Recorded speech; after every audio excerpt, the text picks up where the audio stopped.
Hey, and welcome to another episode of AT Banter. Banter. Wow, changing it up, both of you guys. It's like you guys rehearse without me. Either that, or it is the effect of an 8 a.m. show, and everybody's just a little bit more cowbell. We need more cowbell. See, your audience demands. Yeah. There you go. Boom. Boom. Hey, this is, of course, the podcast where we talk with advocates and members of the disability community to educate and inspire better conversation about disability. Hey, my name is Rob Minot.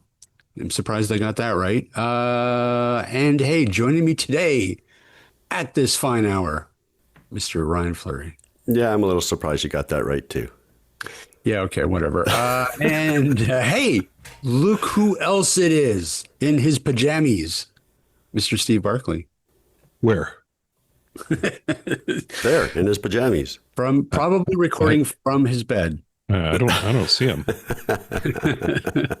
Well, hey, how are you guys this fine sunny morning? Fabulous. Yeah. I'm semi-awake.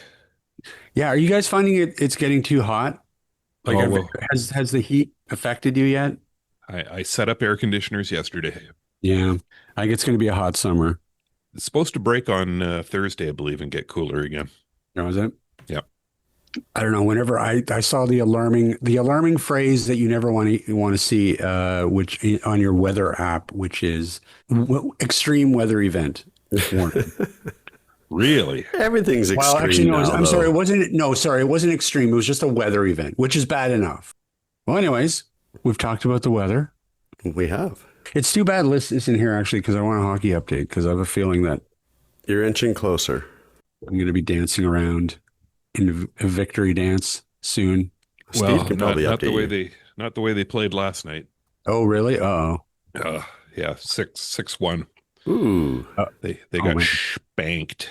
Oh, really? Well, they're just keeping it interesting, perhaps. Anyways, That's exactly right. That's exactly what they're doing. They're keeping it interesting. they're building drama. Anyways, okay, well, we won't get down the hockey rabbit hole. You notice me? Look at me, like bringing up hockey. See, I know. when I have like a $20 Amazon gift card on the line, it's everything's changed. Well, we've been pushing into sports for 10 years now. It's about time. Yeah, well, see, there you go. Actually, I'm open to bribery. So, anyways, hey, Ryan. Hey, Steve. No, hey, what? No. Listen, don't screw around at 8 o'clock in the morning. What the heck are we doing today? Today, I think we are introducing a new quarterly segment called What's New With You? Surprise! Wow. And so today's guest is returning, of course, to AT Banter to share with us what she's been up to for the past couple of years, at least, I think, since we've had her on. You may have heard her on AMI. You may have heard her doing audio description. You may have even heard her busking outside of some subway station somewhere. Christine Malec, welcome back to the show. Hello, thank you. It's great to be here. And there has been about 7 references already to the fact that it's 8 a.m. for you guys. So I'll just like step up and say it's my fault because I'm in Eastern time. So thanks for stepping up so early. I would have trouble with that, but you guys are heroes. You guys are heroes. I hate mornings. I'm not a morning person. This is like the perfect time for me to be starting my workday is 11 o'clock. Yeah, well, see, at least it's only a 3-hour time difference for you. Like it's really bad when we talk to people like in the UK or something. We have to 8 a.m. show because it's like 4 p.m. to them, and they can't even. They're not sympathetic at all. They're just like 8 a.m. over there. So at least you remember what it was like at 8 a.m. because it was only 3 hours ago for you. So well, I was sleeping, but still, I would remember if I had been awake. All right, well, let's get started. Maybe for anybody in our audience who hasn't heard your previous appearances, let's just give them a little bit of a snapshot of who you are and what some of the things are that you get up to. Sure. So my name's Christine Malec. I'm a member of the blind community living in Toronto, and I am I guess I call myself an arts consultant because I work with arts and science organizations to help them make their content more accessible for a blind and low vision audience. But I'm also a creator, I'm a storyteller and writer. And as you mentioned, thanks very much for bringing that up. I'm a busker, I'm a musician in the Toronto subway system. So I do a lot of different things. I also narrate some audio description. So the as many people will know, the person who writes the audio description isn't necessarily the person whose voice narrates it. So I'm very, very honored to be able to do some of that work as well. And at this time of year, I'm all about the Luminato Festival. So this is a festival that I work on each year, and in various capacities to bring the festival alive for blind and low vision audiences. Well, maybe that's a good place to start. Let's talk a little bit about the festival, and then we can dive in a little bit more about your sort of role in helping make those events accessible. Yeah, so the Luminato Festival has been going on for several years. It happens every June, and it it brings art and culture to a lot of different places in the city. So the art and culture might consist of plays, concerts, art installations, uh, discussions, walks, lots of different types of performance art. And this year it's spanning over from June 4th to June 22nd. And the theme of the festival this year is the 24-hour city. And I really like this. It's kind of a nod to the fact that in a big city, there's stuff going on all the time. And most of us may be sleeping at night, but there's a whole other life that happens when it gets dark. And not just the social life or the bars, but infrastructure and people who work to keep that infrastructure flowing. So um, the events this year are keeping that in mind. And the festival opened with something called Dawn Chorus. And we were sort of giggling before taping about early mornings and how I hate them, but I did get up at 6 in the morning last week because what happened was Luminato organized to have five choirs roaming around in Union Station. So Union Station is a transit hub. There's the city subway, there's the commuter trains, there's the up train that goes to the airport, and there's Via, which goes across the country. So it's a real transit hub. And they had five choirs starting singing at 7:30 a.m. and they moved around the space, and by 8:30 they were all in one place singing. And I have to say, ecstatic. The acoustics were amazing. And then the opposite of that is something I really want to come back to this because there's some great tie-ins for the blind community, but something called night shifts. And this is a series of photographs of night workers, and been put up at five different subway stations around the city. And so the kind of intention of the festival is you can go look for art and culture, but art and culture can also just pop up unexpectedly. And what happens when you do that, when you put art sort of in the way of people, and then they can't help but notice it, and how does that change their day, their outlook, their perspective? So that's the theme of the festival this year. Wow. See, Vancouver we need to steal this idea because it sounds like an amazing festival. Mm. It's rich. It's full of content and thought-provoking stuff. So I've been doing work with the festival, but also attending events just as the festival progresses. And I'm just blown away. Like I my head, I'm overflowing with ideas and experiences and thoughts and reactions because it's just one amazing piece of art and thought-provoking cultural stuff after another. Well, and what I find interesting, the more I sort of dig into this, is that I'm also very impressed at just how important accessibility is to the folks that do the organizing. Can you speak a little bit to that? I can. The festival is outstanding in this regard. And what they did was a few years ago, they put together an access advisory. And this was a group of people from various parts of the disability community to talk about how the festival, not just the programming, but how the festival organization itself could be more accessible. And so from a blind and low vision perspective, what we did was we came up with the idea of a podcast because not everyone's going to make it out to every performance.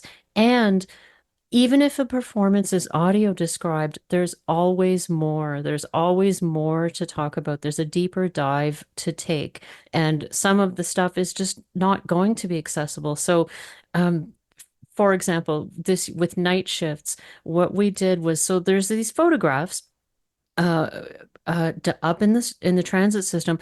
If you're blind or low vision, they're a zero. You're not even going to know they're there. If perchance you knew they were there, you might. I'm just going to explain what we did because it was really great. So JJ Hunt is an audio describer and he's one of the co-hosts. The podcast is called Luminosity, spelled with a C in order to highlight the city aspect. And JJ Hunt is one of the co-hosts. And we went together with a microphone and my iPhone. We went to the stations and I took a picture of the picture. And I gave that to Be My Eyes and got a description. Then JJ looked at the description and we talked about it. And he said, okay, what strikes you? And then I would express something and he said, oh, and then I would say, what strikes you? What did it get wrong? And so this episode just came out today. It's called Night Shifts. And this is a series of me and JJ at different stations photographing these images that are put up for people to be thinking about and then talking about them. And this is something JJ and I have done a ton of talking about with each other, which is AI. Is AI the end of audio describer's career? And our conclusion is no, it's not. And when you listen to this episode, you'll know why, because there's some really, really great differences. Other things that can happen accessibility wise, if you're blind or low vision, you can when you're trying to book things like concert tickets or something, and there's this whole cognitive load of like, okay, is this site accessible? Am I going to be able to do this smoothly? How long is it going to take me? If you want to go to Luminato shows, there's an email address, email emaxwell@luminato.com. Just say, I'd like to go to this, and this. She'll sort it out for you. She'll reserve the audio description device. And you can even say, listen, I'm coming on the transit or I'm getting out of a car in front of the building. Can someone meet me? And they have volunteers who are trained with sighted guide technique and they will meet you. They'll escort you into the theater. They'll help you get a drink, use the restroom, find your seat, get you back out at the end. And so it's accessibility at the top level. You couldn't ask for better. And the coup de grace, this is the most amazing. There's an outdoor space called the Luminato Hub, and this is a space right downtown where there's a focus of where some of the art and live music is.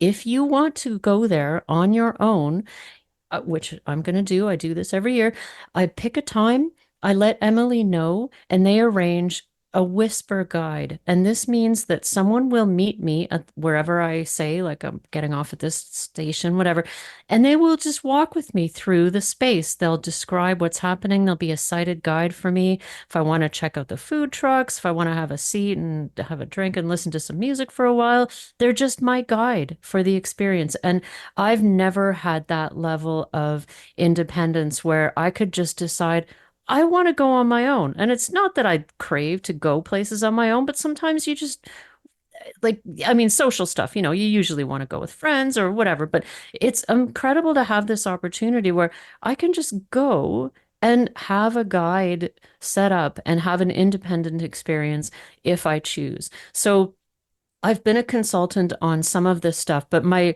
primary work with the festival is as one of the co-hosts of the Luminosity podcast. We very rarely hear like such a gold standard of accessibility for a festival or even just like a one-shot event. So I guess my first question is, how did this happen? What made the festival organizers really stand up and go, okay, we really need to go, really make this experience accessible. how do we do that? Because even organizations that do want to do the right thing, very rarely do they manage to do it. The success in this is the consultation part, and a lot of organizers and a lot of organizations don't necessarily do that. So what's your take on that? Like how did this sort of come about to that that's such an amazingly accessible event? I think it was just the right people in the right place at the right time. I was brought into the first year when they had the access advisory, and I just found myself in a room full of diverse, uh, energetic, dynamic people. And the festival organizers, I think, and I have to give them credit for this part too, because this started pre-pandemic. And as many of us know, the pandemic was a time when accessibility and inclusion came more to the forefront, which was amazing. But Luminato had started to do this before the pandemic. So I would just have to say it's the right people at the right place and time who understood that what was happening, like having one or two audio described performances, or maybe one ASL performance, or one venue that, was accessible by wheelchair, or just one relaxed performance. That far. It wasn't quite enough, and they could do better.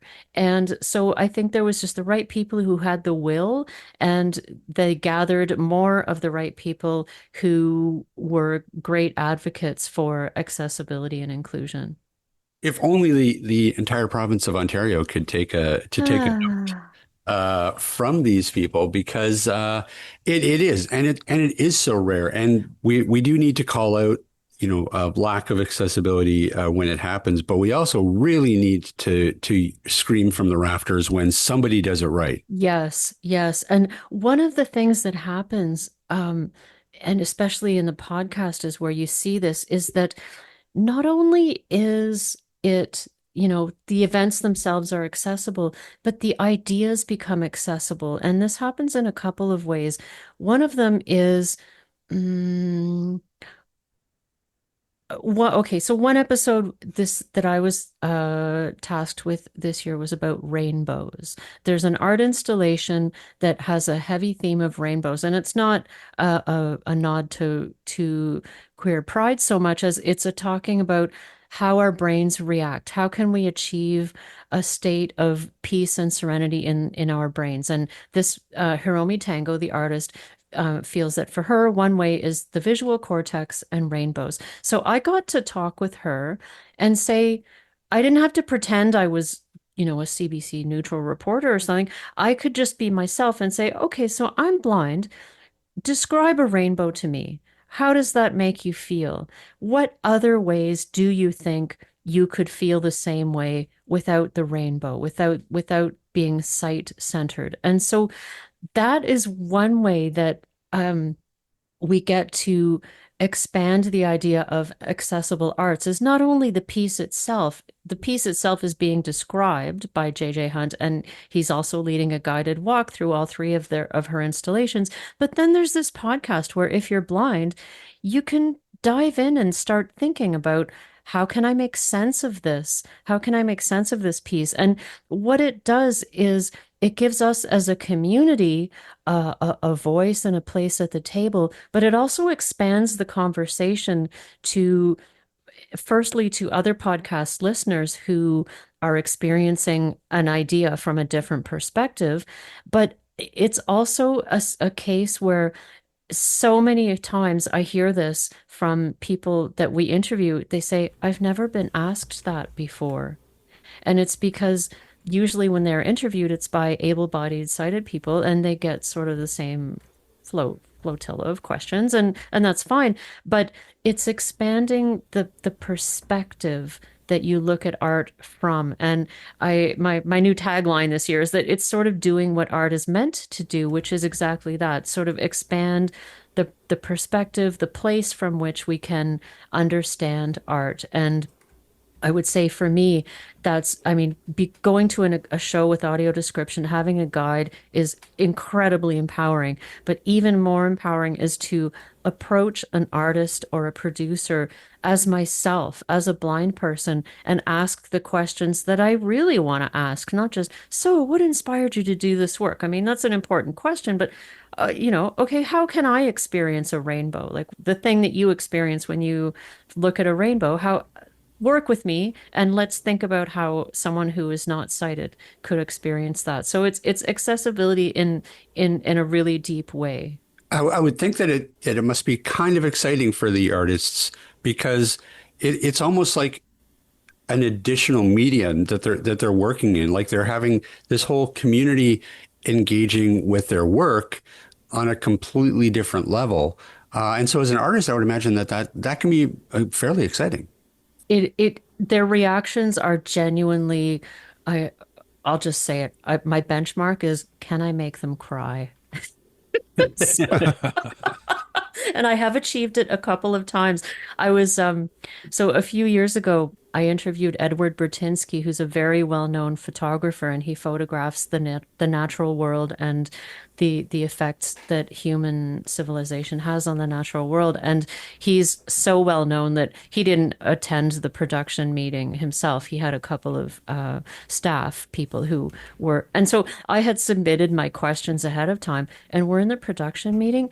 Both of his assistants were in tears. And I just was like, what? But they are, they work with this very well-known guy. They've done a million interviews and press releases, but my questions were just fresh, I guess, to them. And they, the questions that I came to the interview with were impactful to them in ways that were really, surprising to me. But yeah, that's become my benchmark. Can I make them cry? But then I get to speak with, say, dancers and choreographers. And last year I was interviewing a dancer, and I said, I know you're not trained as an audio describer, but could you take the first 30 seconds of your piece and describe it for me? What are you doing? And he made a really valiant effort, and I could tell he was completely engaged, but in the end he said, this is really hard, possible, maybe impossible, because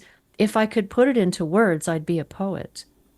And so you get these moments of artists really thinking more deeply about their work, not necessarily than they've thought, but just thinking deeply in ways that they don't typically get invited to think about it.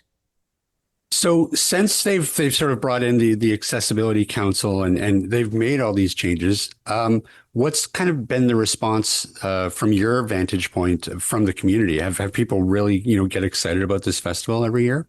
Yeah, yeah. It's one thing particularly this year that's a new thing for the festival is JJ has done described walks in Toronto, and they've typically been sponsored by the CNIB or the CCB Toronto Visionaries, and they're always packed out. They're always completely sold out. And these are guided walks through a particular neighborhood where JJ does his research. So he's telling us about where we are and what happens here, what has happened here in the past, but it's also filled with description. It's description rich. And these are super popular in the community. So this year, when we were planning, the sort of accessibility team was talking about, okay, what is the community like most? What really works? And I spoke up and said JJ's walks are great. So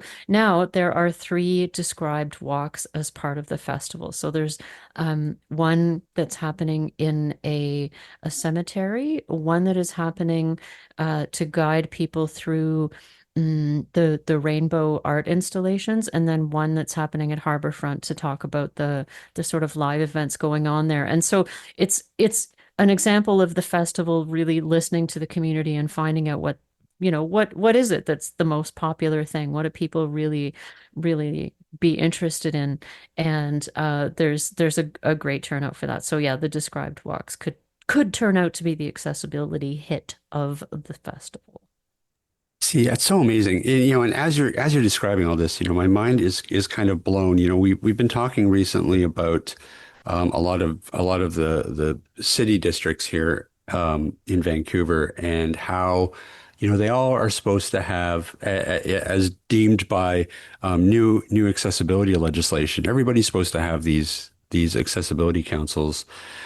And it's so hard to dig up information on who's even on these committees, what they're doing, what they're up to. I get the sense that they're all just meeting in rooms and looking at each other and just, eating Timbits and drinking some coffee, waiting for the hour to go by, and then and that's it. Nobody, knows what the hell to do. And it's just, and then you hear something like this where somebody is doing it so right and so well. And it's just like, man, if we could just clone these people or at least set up some sort of a blueprint to say, this is how you do accessibility. And it's not rocket science. You go to the community. You Yes. ask, what do you need? You ask the questions. You don't Yes. sit around in a room and just stare at your belly button for an hour and try to figure out what the community needs. Yeah, yeah, you absolutely. And this is why Luminato is so successful, is that everyone on the Access team, well, most of us are, have some disability and or are members of, the disability community. So there's our hosts are myself and Ramya Amuthan, who will be known to people from AMI, and then audio describers JJ Hunt and Rebecca Singh. So we're all people from, within the Access community, and the Access team who's sort of running accessibility. They also are members of the disability community. So that's how you do it. It's really simple. You include the people who you're working for. That's really basic. Chris, I'm assuming there's an Arts Council of Toronto or Ontario. Have they been approached about introducing inclusion and more accessibility exhibits or venues into other festivals like this? What there is this the Toronto Arts Council, and so if that's a grant administering organization. So I have one project pending, one project that's kind of in process with them. So they definitely have inclusion in mind and in the following ways. So when I apply for a grant, I can get $500 to pay an assistant to help me. And that was life-changing because that process is serpentine and having assistance with that is amazing. When you apply for a grant as an artist, there is also a separate from the grant fund, there's another fund you can apply for accessibility needs that you have as an artist. And then once you are producing your art, you are strongly encouraged to consider accessibility and inclusion. That part is not baked in, but where the Toronto Arts Council really shines is if you are an artist with a disability, they've really stepped up to help make the process much more feasible for you. So yeah, that's a road I've been traveling for the last year or so, is how to navigate that process. So if a festival is motivated, it has to come from the artists, really. And so if your festival is motivated to incorporate disabled artists and producers, then that's where it starts. And then accessibility is something that you work through as your project develops. It must be like a bit of a thrill as an artist, but as well as the folks on the Accessibility Council, when they're able to take something that on the surface would be like, this is just inaccessible. Like, there's no way we're going to be able to make this accessible, and then making it accessible.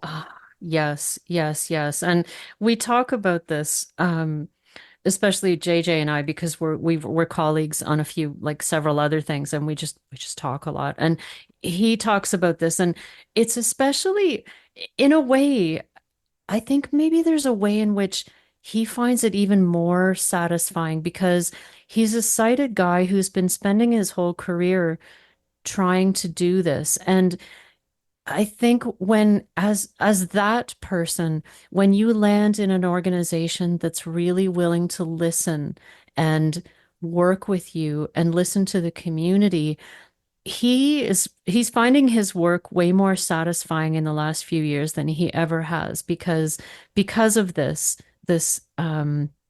innovative sort of approach. And so here's a great example. This is not Luminato related, but on June 25th in Toronto at the Buddies in Bad Times Theater, there's a burlesque drag show. And if you want to find a genre where blind people have never been included in description, that's one of them. Like, do we even know what burlesque is? Like, eh. So this is the Disability Collective is a group in Toronto that is sort of they provide access for the Luminato Festival, and they're a group of three fabulous humans who are doing lots of stuff to make arts accessible. So they are behind the accessibility for this thing. It's called Kryptonite, and it's a dozen or so burlesque and drag performers. And what the accessibility will be is JJ will be live describing this burlesque drag show, but also there's a couple of podcasts ahead of time that will be on the Disability Collective's website where JJ talks about burlesque, what the visuals are, what the classic moves are, what the vibe is, how the visual aesthetic gets created.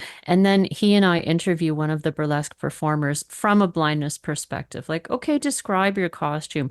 And that's when you talk about like the thrill, that's it, because we're taking a genre that there's very little.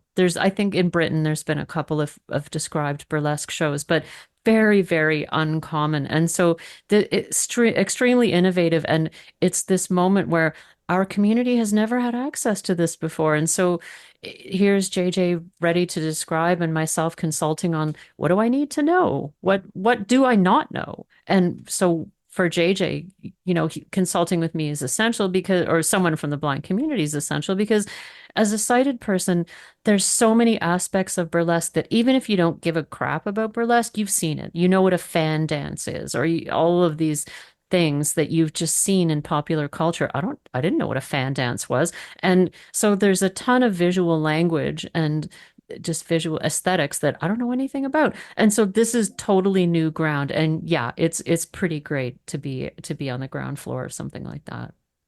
Yeah, and over the years, we've talked to to many folks in the arts community. As we're talking, it really kind of strikes me that the arts and accessibility have very often really worked together.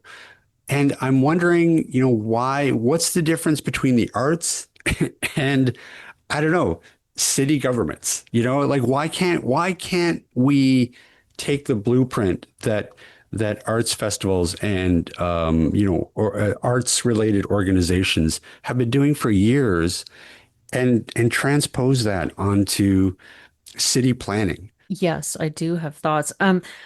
And you make an excellent point, which I will deepen by pointing out that in my experience in Toronto, the organizations, apart from Luminato, because Luminato is pretty big and it's exceptional, but in general, the other organizations I consult with, the smallest ones are the most interested in accessibility. The ones with the least amount of funds to make it happen are the most motivated. Mervish Productions, thorn in our sides. They're better now. They have Gala Pro, so you can get description for the large productions that they do, but that's very recent. They have lots of money, but they just weren't motivated. And so I think if I had to point to a reason, I would reiterate what you said. It's that people in the arts are in general more lefty, I would say, more inclusive, more empathetic. It would be a huge generalization to say artists are more empathetic, but I'm just going to throw that out there as a point of contention if anyone wants to debate it, because it's been my experience that you're right. Arts organizations are just more people focused and little less hierarchical, little less bureaucratic. I mean, any large organization is going to get bureaucratic, but it depends what your motivation is. So yeah, I guess I'll leave it there just to say that my experience in my little tiny corner of the world is that the people who are on at ground level, if you know what I mean, they're the most motivated because they're looking right into the faces of other people, whereas someone at the top of Mervish Productions is looking into the face of, different people who are a bit more privileged. So it's the people, I would say, who are involved. And there's just artists just have a broader, more inclusive outlook on the world. Yeah, and I suppose that, with artists, they come up against a roadblock and they want to solve it. They thrive on being creative. Obviously, that's why they're in the arts. So, when they come up against an accessibility roadblock, their first reaction is like, well, how can I fix this? Yeah, and there's just more, I think, for artists, part of the creative process is maybe this is way too generalized, but creating art requires a certain amount of empathy, even if it's only, okay, I'm reading this script. What is this character feeling? How do I convey that? Like you may not be the most warm-hearted, gushy person in the world, but if you're trying to create art, there's a certain amount of for some of the arts, there's a certain amount of empathy, and you're right, creative problem solving as well. So yeah, I think artists just approach this and artists in general are a more diverse community than you would find in a bank, say people working in a bank. I can't speak to why that is, but in the arts community, you just find more diversity of all kinds. And so it creates a culture of diversity and tolerance that in the right circumstances plays out as how can we make our work more accessible to more people. So speaking of creative, I did notice something on your bio when I was reading through it that I really wanted to ask about because I really find it fascinating. But you also do some work with an X-ray observatory doing audio description of astronomical images. Can you talk a little bit about that? Because I find that really fascinating. Oh, I can talk a lot about that. So I'm a real space geek. Astronomy and space exploration have always been things I'm super interested in. And uh, the short version is that I have two ways that I work with different limbs of NASA. And so the Chandra X-ray Observatory is part of NASA, and they are taking images from the sky, but they're not photographs. They're not data that anyone could see with your eye. And so what happens when these get translated for the public, a visualization scientist takes this data and figures out how to convey it in a visual way. So then you get images like, oh, the James Webb Telescope just took this, image of distant galaxies. So it's someone taking the data and massaging it into a way that sighted people can see it. There's two things that can happen from there. One is a sighted person can make a really rich verbal description of that image so that you get some of the science and you get a description of the visual. So JJ and I work on this together. So he writes the descriptions and then I consult on them from a blindness perspective. Like and this involves sort of how to use language very precisely because science writing is just different. And so the other piece that I get to consult on is a sonification. And this means taking the same data, but instead of translating it into visual wavelengths, you turn it into audio. And Matt Russo, who is an astrophysicist and a musician, does this work. And so he'll take an image from some kind of observing tool and translate it into sound. So you might have points of light, the stars, they're represented as little ping sounds. The gaseous nebula might be a swell of a cello, and the sound might pan from left to right, and the pitch might indicate the brightness. And so all of this data can be translated into sound. And so my excellent, oh, I love this work, is he'll send me a sonification with a scientific write-up as to what it is and what it's meant to represent. And my great honor is to be able to say, as a blind person, this part is a bit unclear, or could you use a different instrument, or could you change the pitch, or could you pan this in a different way? And I'm just going to make a tie back to Luminato because I'm obsessed with this idea. On the weekend, there was a performance called Immersed, and it was a CD release party held in a new venue that has 38 speakers that are all around you and above you. And so it's completely immersive surround sound. And what I'm longing to make happen, and I'm committed, I'm going to make this happen. I want Matt Russo to produce a show of his sonifications because a planetarium is a completely visual experience where people get to be immersed visually in the cosmos. And what I want now that this space exists with this surround sound Dolby Atmos, a million speakers, I want a sonified experience of the cosmos. And so I've already started the wheel spinning. I'm connecting people and saying, okay, let's think about this because I love astronomy and space exploration stuff. And I feel so fortunate that I get to be a consultant for making that stuff more accessible for our community. I'd like to volunteer Ryan to play cowbell for that initiative. The cowbell. Yes, we need more cowbell. Everything needs more cowbell. Okay, well, we'll have to figure out what heavenly body the cowbell represents. I'll Your work on it. supernova. Yeah. No, and I didn't even realize that. I didn't even realize when they said, "Oh, the Webb telescope took a picture of this, and you see whatever the red Mhm. the red fuzzy blob." I always just thought, okay, well that's the picture. I didn't actually realize that's visually massaged. Some stuff from the Hubble is photographed, like some of that is direct, but for the most part, whenever NASA releases images, they're Yeah.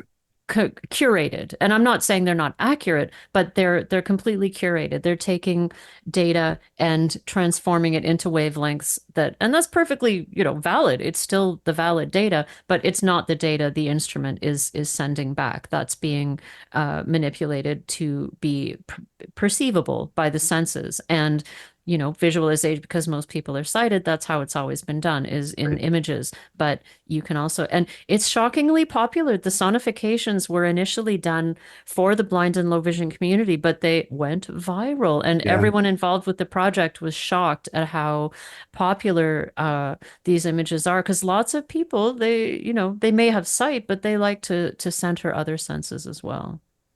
Well, 100%. And whenever, it seems to me that whenever we have something become more accessible, whether that's, audio description is even a great example. I know a lot of sighted people who Hmm. do that. It just makes everybody's life better. And so, I think it really does feed into this idea of universal design is just the way to go. It just makes everybody's life better, across the board. Yes. Yeah, totally agree. So now the festival it's running all month. So I guess you're kind of in the middle of it right now. It's true. It's most of the events are on the weekends this year, which is a bit of a relief. So my weekend was packed out with incredibly intense, immersive experiences that have just sort of left my mind reeling. So I have a few more work things, but also a few more shows. And JJ's describing a dance show this festival, which is a bit of a departure for him, and it's a real experiment because that's another thing is the festival allows us to experiment a bit, and it's a whole rabbit hole of describing dance, but it's typically been fairly literal, and this year we're experimenting with what if we made it less literal, like literal, but also some emotion and some expressiveness on the part of the describer. Like, can we make description a craft, but also its own art form? And so that's coming up. I'm really looking forward to that. But yeah, there's just arts and culture all over the place, and I've super stimulating time of year. It's the kind of time of year for me where at the end of each day, I just sort of put my head under my pillow and don't talk too much because my brain is just so overflowing with experiences and people I've met or shows I've seen or ideas I've been exposed to or people I've spoken with, and it's incredibly provocative, stimulating, a rich time of year for the city and for me especially. Well, and imagine like what's the planning like? I imagine that, the festival happens and then it's probably right back to work planning for next year's. Pretty much, yeah. I think people maybe take a bit of a July and August, but yeah, the planning is ongoing. And the Luminato Festival, the organization also does a lot of um, chatting and collegial things with other festivals around the world. So there's activity going on all year, whether it's building relationships with artists around the world or curating shows for next year. But yeah, absolutely, there's a ton of planning that goes into it. And so other than the festival, I don't know, what else are you up to? What's sort of top of your list these days, aside from all the Luminato stuff? I'm working on a really fun project with a collective called Described Toronto. So that's myself, audio describer Rebecca Singh, and sort of event planner Catherine Sanders. And what we're doing is we're planning an event that's going to take place in an art park in Toronto. We're calling it the Inclusive Story Hour. And what it is we're taking the land that the park is on as the inspiration. So the prompt is for a group of storytellers take create a story that happens or happened on this particular piece of land in the past, present, or future that involves a meeting or a parting. So I'm one of the storytellers, and the inclusiveness of it is the space is completely accessible, but also the intention with the storytellers is to include a lot of descriptive language. So instead of just saying a butterfly flew by, you might, you would describe the butterfly. So inclusive in that way. And so I'm working on my own story, which is set in the future on that particular piece of land. And the idea is kind of, well, it's an inclusive story hour, but our theme is that there's a land, you can do a land acknowledgement, but what if your entire performance piece is a land acknowledgement? So that's our intention, is to make an inclusive event where the whole piece is an acknowledgement of the land that we're on. And then also I'm working I'll be setting into turbo mode in a little while about this one. I'm working on a grant application for something called animating historic sites. And what I'm hoping this will turn into is there's a brickworks, it's not a functioning brickworks anymore, but it's a historic site in Toronto. And what I want to do is to invite audio describers and storytellers to pick maybe 5 points over the history of that spot and create stories of based sort of on research, but historical fiction type stories that will be told live in the location and also with built-in description. So a describer taking, okay, what would this place have looked like in 1540? And try and extrapolate and incorporate some descriptions. So those are, once Luminato is wound up, I'll be focusing more on those projects. But I have my story written for September 27th, and on Friday I'll be hanging out in my backyard with my good friend Dan Yashinsky, who's a well-known storyteller in Toronto, and I'll be rehearsing my story with him and getting feedback on that. So looking forward to both of those things as well. Let's see, we're going to have you back to talk about that because that sounds really fascinating too. Yeah, thank you. I'd love to. Well, listen, best of luck with the rest of the festival. Best of luck with the podcast. It really seems like the podcast is an excellent sort of addendum to what's going on in the festival. I know that because, over here in Vancouver, I can't obviously experience the festival. So I'm going to be listening to the podcast. I hope so. It's not just like, you definitely don't need to be going to the festival and attending events for these episodes to be resonant. I have to say, they're really great this year, and I'm very, very proud of the work that we've done. So I hope people will give it a listen if you're a podcasty person. Absolutely. And maybe use this opportunity. Where can people find the podcast and information about Luminato if they do happen to be over there in Toronto and don't know about it?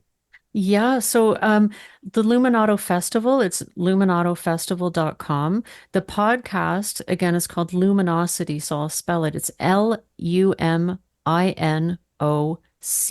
And if you look anywhere that you get your podcasts, you will find the Luminosity podcast there. And also I'll just give a shout out for the Disability Collective because they're doing the burlesque stuff and they've done some great work on accessible stand-up comedy and they also have some podcasts. So those are places people can check out. Excellent. Christine Malec, thank you once again for taking some time out of your obvious busy schedule to chat with us. It was a pleasure. And yeah, let's have you back on and talk more about it because you always seem to have something interesting going on. So, Thank unlike you. us. Oh, please. Thank you. It's always a treat. Thanks for having me on. Awesome. Thanks, Christine.